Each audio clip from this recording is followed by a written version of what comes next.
fait grincer les dents.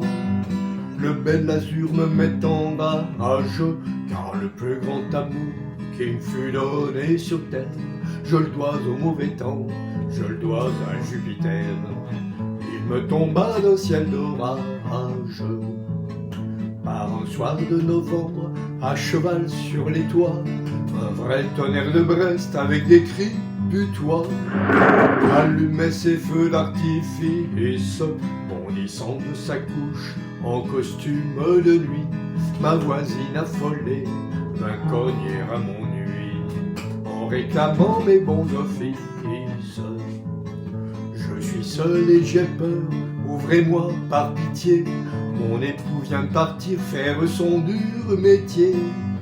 Pauvre malheureux mercenaire, contraint de coucher dehors lorsqu'il fait mauvais temps, pour la bonne raison qu'il est représentant d'une maison de paratonnerre. En bénissant le nom de Benjamin Franklin, je l'ai mis en lieu sûr entre mes bras câlins. Et puis l'amour a fait le reste, toi qui sèmes des paratonnerres à foison, que n'en as-tu planté sur ta propre maison? Erreur on ne peut plus funeste. Quand Jupiter alla se faire entendre ailleurs, la belle ayant enfin conjuré sa frayeur et recouvré tout son courage, rentra dans ses foyers faire sécher son mari, en donnant rendez-vous les jours d'intempéries. Rendez-vous au prochain orage. À partir de ce jour, je n'ai plus baissé les yeux, j'ai consacré mon temps à contempler les cieux, à regarder passer les nuls, à guetter les stratus, à lorgner les nimbus, à faire les yeux doux au moindre cumulus. Mais elle n'est pas revenue. Son bonhomme de marée avait tant fait d'affaires, tant vendu ce soir-là de petits bouts de fer, qu'il était devenu millionnaire et l'avait emmené vers les cieux toujours bleus des pays imbéciles où jamais il ne pleut, où l'on ne sait rien du tonnerre. Dieu fasse que ma complainte aille tambour battant, lui parler de la pluie, lui parler du gros temps auquel on a tenu tête ensemble, lui conter qu'un certain coup de foudre assassin dans le mille de mon cœur a laissé le dessin d'une petite fleur qui lui ressemble.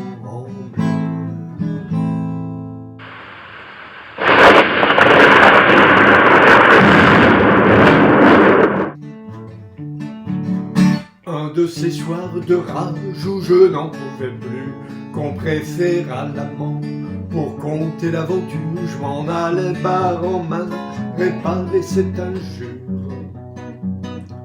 Qu'on laisse pour une fois la parole au cocu, qu'on laisse pour une fois la parole au cocu. Moi qui arpente la province pour vendre mes paratonnerres, voilà que ma femme s'envolait avec ce con de Georges Brassens. Je lui rendis visite chargé de courtoisie, alors qu'il se planquait entre deux averses, la pipe toute mouillée, la moustache perverse. Il tremblait de peur et moi de jalousie, il tremblait de peur et moi de jalousie. Je défonçai de suite son pompeux portail, lui qui en toute conscience en avait fait de même avec le postérieur de la femme que j'aime, que je couvrais de perles depuis nos épousailles, que je couvrais de perles depuis nos épousailles. Moi qui arpente la province pour vendre mes paratonnerres, voilà que ma femme s'envolait avec ce con de Georges Brassens. Ce fumier n'eut pas tort, certes je fis l'erreur de ne pas installer un bon paracouillon. Charpenterie à part, en voici la raison. J'avais confiance en toi, au toit de ma demeure. J'avais confiance en toi, au toit de ma demeure. Je lui ferai pas l'honneur de blâmer la Vénus qui me tailla des cornes dans le bois de sa pipe. C'est lui que je lâchais, suspendu par le slip. À son arbre fétiche qu'il chantait Mordicus, à son arbre fétiche qu'il chantait Mordicus. Moi qui arpente la province pour vendre mes paratonnerres. Voilà que ma femme s'envoie en l'air avec ce con de Georges Brassens.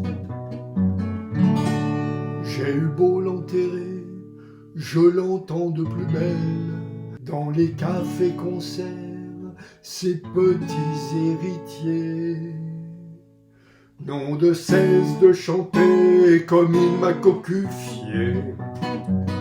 Ma vengeance est ratée, ce con est immortel. Ma vengeance est ratée, le con est immortel. Moi qui arpente la province pour vendre mes paratonnerres. On chante partout que ma femme s'envoie en l'air avec ce con de Georges Brassens. On chante partout que ma femme s'envoie en l'air avec ce con de Georges Brassens.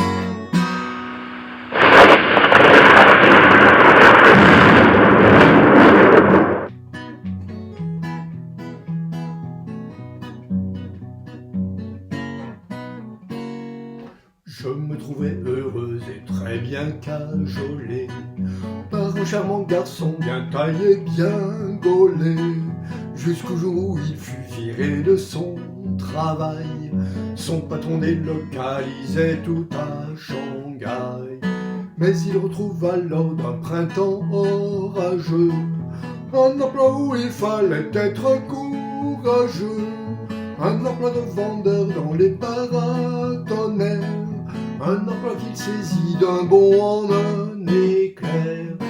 Au premier orage, il partit faire des affaires, traquant le moindre éclair avec ses barres de fer, me laissant pauvre fille angoissée par la peur, sans la sécurité de mon homme de cœur. Pour chasser les fantômes, il fallait un moyen. Le cas était urgent et je n'y pouvais rien. Mon seul recours fut bien la porte du voisin, pour me réfugier entre ses bras câlins. C'est alors que je reconnus mon partenaire, ce frisé moustachu, sa pipe de bruyère, ses façons de gorille jouant de la guitare. C'était Georges Brassens, plus tendre que Paillard. Je reconnus alors que j'avais bien choisi, quand son paratonnerre me fit crier « Vas-y !» en déchargeant d'un coup la très haute tension, la cause reconnue de mes émotions. En quelques mouvements et balais de moustache, si je fus apaisé, pour lui ce fut le crash, car il fut foudroyé par un très grand témoin et tomba à genoux raide au-devant de moi. La tempête finie, il me laissa partir, en me faisant promettre de lui revenir pour pomper toute mon électricité statique. C'est vrai que la porte en face, pour moi c'était pratique. Quand je l'ai quitté, il restait chaud comme un tison, et pour se rafraîchir, il en fit une chanson. L'erreur lui fut fatale, mon mari l'entendit et focalisa toutes les foudres sur lui. Je ne sais pas ce qu'il advint de leur entrevue. En tout cas, plus jamais je ne l'ai aperçu. Riche de cette nuit, mon mari m'emmena dans un pays où l'orage n'existe pas. Mais tout le monde connaît ce jour où la panique m'a jeté dans son lit débordant de musique, dont le chant résonne encore sur les bancs publics. Et moi j'en suis toujours ému et nostalgique.